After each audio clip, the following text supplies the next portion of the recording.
Welcome to 108 news Telugu. బులెటిన్లో ముందుగా headlines.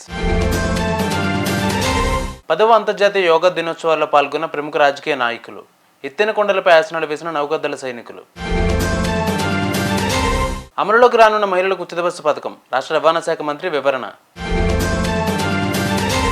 విశాఖలో తలుక్కుమన్న అందాల తార, తన నెక్స్ట్ మూవీ అప్డేట్ ఇచ్చిన హనీ రోజ్. దేవరకు దీటుగా డ్రాగన్, కొరడాలతో పోటీగా నీల్ డ్రాగన్. జైత్రయాత్ర కొనసాగుతున్న టీమిండియా, ఆఫ్ఘనిస్తాన్ ఆల్అౌట్ చేసిన భారత్ బౌలర్లు. జూన్ 21న అంతర్జాతీయ యోగా దినోత్సవం. ఈసారి 10వ దినోత్సవం జరుపుకుంటున్న సందర్భంగా దేశవ్యాప్తంగా ప్రజలు యోగా దినోత్సవాన్ని జరుపుకుంటున్నారు. చాలా రాష్ట్రాల్లో ప్రజలు, నేతలు యోగా దినోత్సవంలో పాల్గొంటున్నారు. సరిహద్దుల్లో త్రివిధ దళాలు కూడా యోగాసనాలు చేస్తున్నాయి. 10వ అంతర్జాతీయ యోగా దినోత్సవం సందర్భంగా బీహార్ డిప్యూటీ సీఎంలు సామ్రాట్ చౌదరి, విజయ్ సిన్హా, బీహార్ ఆరోగ్య మంత్రి మంగళ్ పాండే యోగా చేశారు. హైదరాబాద్లోని బషీర్బాగ్లోని నిజాం కాలేజీ గ్రౌండ్స్లో జరిగిన యోగా సెషన్లో తెలంగాణ రాష్ట్ర మంత్రి, బీజేపీ రాష్ట్ర చీఫ్ జి కిషన్ రెడ్డి పాల్గొన్నారు. ఏపీలో ఏర్పడ్డ టీడీపీ కూటమి ప్రభుత్వం ఎన్నికల సమయంలో ఇచ్చిన హామీలను నెరవేర్చేందుకు ఒక్కొక్కటిగా చర్యలు తీసుకుంటోంది. ఈ నేపథ్యంలోనే ఇటీవల సీఎం చంద్రబాబు బాధ్యతల స్వీకరణ సమయంలో డిఎస్సి నోటిఫికేషన్పై తొలి సంతకం చేయగా, అలాగే ల్యాండ్ టైటిలింగ్ యాక్ట్ మరియు పలు ప్రధాన అంశాలపై సైతం సీఎం సంతకాలు చేశారు. ఆ సమయంలో ప్రకటిస్తారనుకున్న మహిళలకు ఉచిత బస్సు పథకం ఎటువంటి ప్రకటన వెల్లడి చేయలేదు.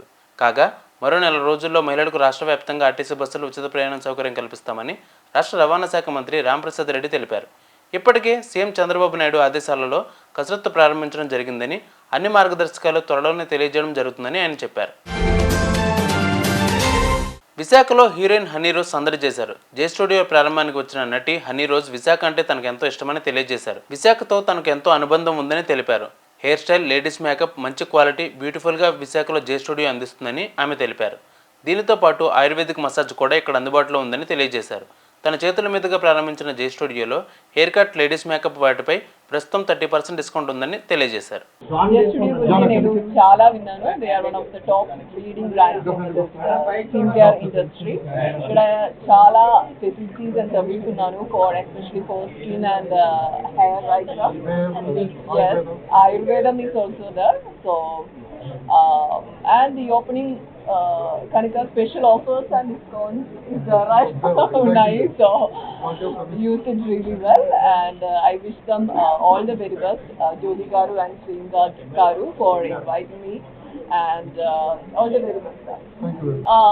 My new movie will be releasing on July and or August. It's called Rachel, and it is releasing in Telangana also. It's a pan-India movie. It's releasing in 5 different languages. Telugu, yeah, it's releasing in Telugu. It's called Rachel. Thank you. RRR తర్వాత దాదాపు 1.5 gap తీసుకుని దేవర రూపంలో రంగంలోకి దిగాడు junior NTR. NTR 30 అనే working టైటిల్తో ప్రారంభమైన ఈ సినిమాకు దేవర అనే పవర్ఫుల్ టైటిల్ ఫిక్స్ చేశారు. ఈ మూవీ నుంచి ఎప్పటికప్పుడు వదులుతున్న అప్డేట్స్ సినిమాపై ఉన్న ఆసక్తిని రెట్టింపు చేస్తున్నాయి. అతి త్వరలో ఈ సినిమా రిలీజ్ కానుంది. అయితే దేవర తర్వాత ప్రశాంత్ నీల్ దర్శకత్వంలో మరో భారీ సినిమా ఏర్పాటు చేయబోతున్నారు. ఎన్టీఆర్ ఈ సినిమాకు డ్రాగన్ అనే పేరు పరిశీలన ఉందని టాక్ నడుపుతోంది. T20 ప్రపంచ కప్ 2024లో టీమిండియా జైత్రయాత్ర కొనసాగుతోంది. సూపర్ 8లో భాగంగా ఆఫ్ఘనిస్తాన్తో జరిగిన పోరులో టీమిండియా 47 పరుగుల తేడాతో విజయాన్ని అందుకుంది. 182 పరుగులు భారీ లక్ష్యంతో బ్యాటింగ్కు దిగిన ఆఫ్ఘనిస్తాన్ 20 ఓవర్లలో 134 పరుగులకు ఆల్అౌట్ అయింది. అజ్మతుల్లా ఉమర్జాయ్ 20 బంతుల్లో 26 పరుగులు తీయగా, అందులో 2 4లు 1 6తో టాప్ స్కోరర్గా నిలిచాడు. భారత బౌలర్లలో జస్ప్రీత్ బుమ్రా, హర్షదీప్ సింగల్కు చెరో 3 వికెట్లు లభించాయి. కుల్దీప్ యాదవ్కు 2 వికెట్లు దక్కాయి. ఇవి వాళ్ళ బులెటిన్ అప్డేట్స్. మరిన్ని అప్డేట్స్తో మళ్ళీ మీ ముందుకు వస్తాను. అంతవరకు కీప్ వాచింగ్ 108 న్యూస్ తెలుగు.